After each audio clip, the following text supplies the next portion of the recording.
আমার শাশুড়ি মা আজকে রান্না করেছিলেন চিংড়ি মাছ দিয়ে দুধকুশি। এটা আমার খুব পছন্দের একটা তরকারি, আর সাথে মা বড় মাছ ভুনা করতে দিয়েছে। তো এটা কি মাছ আমি আসলে নামটা ঠিক জানি না। তো আমার মাছ ভাজি বেশি পছন্দ। আমি মাকে বলেছিলাম এক টুকরা আমার জন্য তুলে রাখতে, আমি মাছ ভাজি করে খাবো। তো সেটাই আমি ২ টুকরা করে নিচ্ছি। যেহেতু আমি একাই খাবো আর আমার মাছ ভাজি অনেক বেশি পছন্দ, আমি ২ টুকরা করে নিচ্ছি যেন মসলা ভালো করে ভেতরে ঢোকে আর ফ্রাইটা মজা হয়। আর আমি মাছ ভাজি করলে মাছের ভেতরটা হতে হবে নরম আর বাইরেটা হতে হবে ক্রিসপি। এটা আমার পছন্দ। একদম বেশি ফ্রাই হয়ে গেলে পুরোটা আমার ভালো লাগে না। তো যাই হোক, লবণ, হলুদ, মরিচের গুঁড়া দিয়ে সামান্য লেবুর রস দিয়ে দিচ্ছি। তারপরে এটা আমি মাখিয়ে কিছুক্ষণের জন্য রেস্টে রাখবো, আর তারপরে আমি ফ্রাই করব। এই মাছটা নাকি যার কাছ থেকে কেনা হয়েছে সে বলেছে সামুদ্রিক মাছ আর রূপচাঁদা নামটা বলেছে। কিন্তু আমি দেখেই বুঝেছি এটার তো রূপচাঁদা নাই, আর টেস্টটাও রূপচাঁদার না। বাট যেটাই হোক, টেস্টটা খুবই মজা। যাই হোক, তো আমার মেরিনেট হয়ে গিয়েছে অলমোস্ট ২০ মিনিটের মতো। এখন আমি এটাকে ফ্রাই করে নেব। মাছ ভাজি আমার সবসময় সরিষার তেলে ফ্রাই খুবই মজা লাগে, আর একদম অল্প তেলে আমি ফ্রাই করব। ১/২ চামচের মতো আমি এখানে সরিষার তেল ব্যবহার করেছি। তো যাই হোক, ফ্রাই হতে থাক, আর এদিকে আমি একটু সালাদ করে নিচ্ছি। এটা আমাদের ছাদের টমেটো, ছাদ থেকে তুলে আনা হয়েছে কাঁচা টমেটো। কাঁচা টমেটোর সালাদ আমার অনেক বেশি পছন্দ।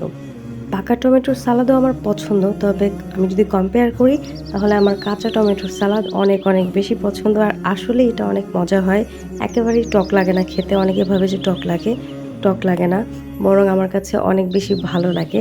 যারা কখনো ট্রাই করেননি তারা অবশ্যই কাঁচা টমেটোর সালাদ একবার হলেও খেয়ে দেখবেন কেমন লাগে খেতে। বেশি করে পেঁয়াজ মরিচ দিয়ে সরিষার তেল লবণ দিয়ে মাখিয়ে নিচ্ছি। আর এদিকে কিন্তু আমার মাছ ভাজিটাও প্রায় হয়ে এসেছে। এই যে আমি উল্টে দিচ্ছি। যেহেতু আমি তেলটা একেবারেই কম দিয়েছি, সে কারণে একটু পোড়া পোড়া ভাব হয়েছে, বাট এটা কিন্তু পোড়ে নাই। এটা একটা স্মোকি ফ্লেভার আসবে। এভাবে ফ্রাই করে ভাতের সাথে খেতে আমার অনেক বেশি ভালো লাগে। ভালোভাবে তো ফ্রাই হয়ে গিয়েছে, তারপরেও আমি সাইডগুলোও একটু হালকা ফ্রাই করে নিচ্ছি। হালকা, খুব বেশি না। এই যে হয়ে গিয়েছে, এটা আমি এখন আমার প্লেটে নিয়ে নিচ্ছি। আমার যেকোনো মাছ ভাজি অনেক বেশি পছন্দ। এমনকি আমি পাঙ্গাস মাছেরও ভাজি করে খেতে পারি। আমার এতই পছন্দ মাছ ভাজি। যাই হোক, এবারে আমি একই ফ্রাই প্যানের মধ্যে এক্সট্রা কোনো তেল আর দিইনি। এখানে আমি পেঁয়াজ, শুকনা মরিচ, কাঁচামরিচ আর একটু লবণ দিয়ে এটাকে আমি একটু হালকা ভাজা ভাজা করে নেব। আমি যখনই কোনো মাছ ভাজি করি আমি এভাবে পেঁয়াজ, মরিচ বেশি পরিমাণ নিয়ে সেটাকে হালকা ভাজা ভাজা করে সেইটা দিয়ে ভাত মাখিয়ে খাই। এটা আমার খুবই পছন্দের একটা খাবার। আর এরকম হলে এমন একটা অবস্থা যে যদি কিছু নাও থাকে, হঠাৎ খুব তাড়াহুড়ার মধ্যে লাঞ্চ বা ডিনার করে ফেলতে হবে মাছ ভাজি দিয়ে, তো এভাবে মাছ ভাজি আর পেঁয়াজ মরিচের এই ইয়েটা থাকলে আমার একদম আর কোনো কিচ্ছু লাগে না, এত মজা লাগে খেতে এটা দিয়ে। তো এই ছিল আমার আজকের লাঞ্চের মেনু।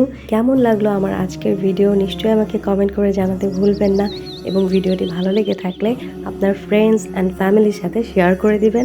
সবাই ভালো থাকবেন, সুস্থ থাকবেন, আমার জন্য দোয়া করবেন। আল্লাহ হাফেজ।